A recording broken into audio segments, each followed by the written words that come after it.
কেন কি হয়েছে? কি জল অসুবিধা? পাওয়া যাচ্ছে না। কবে থেকে? আর 3 দিন হয়ে গেল, 3 দিন থেকে এক ফোঁটা জল পাওয়া যাচ্ছে না। মানুষরা বাঁচবে কি করে? ছোট ছোট বাচ্চা আছে। কোথায় জল পাওয়া যাচ্ছে না? কোন গ্রামে? এই আমাদের ইয়েতে কলোনিতে ছোট ছোট বাচ্চারা আছে, সব জলের জন্য করছে।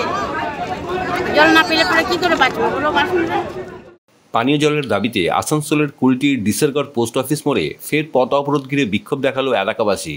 মঙ্গলবার রাতে শাকতরিয়া ও ডিসেরগড় এলাকার মানুষজন একজোট হয়ে পথ অবরোধ করে।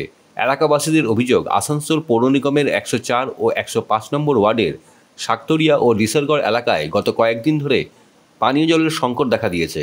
দিন কয়েক আগে এই এলাকায় পানীয় জলের দাবিতে পথ অবরোধ করা হয়েছিল। সেই দিন পানীয় জলের সমস্যার সমাধানের আশ্বাস দেওয়া হয়েছিল, কিন্তু এখনও পর্যন্ত কোনো ব্যবস্থা হয়নি। তাই এদিন ফের পথ অবরোধ করেন এলাকাবাসীরা। কেন কি হয়েছে? কি জল অসুবিধা? পাওয়া যাচ্ছে না। কবে থেকে? আর 3 দিন হয়ে গেল, 3 দিন থেকে এক ফোঁটা জল পাওয়া যাচ্ছে না। মানুষরা বাঁচবে কি করে? ছোট ছোট বাচ্চা আছে। কোথায় জল পাওয়া যাচ্ছে না? কোন গ্রামে? এই আমাদের ইয়েতে কলোনিতে ছোট ছোট বাচ্চারা আছে, সব জলের জন্য করছে। জল না পেলে পরে কি করে বাঁচবে বলো বাসনরা?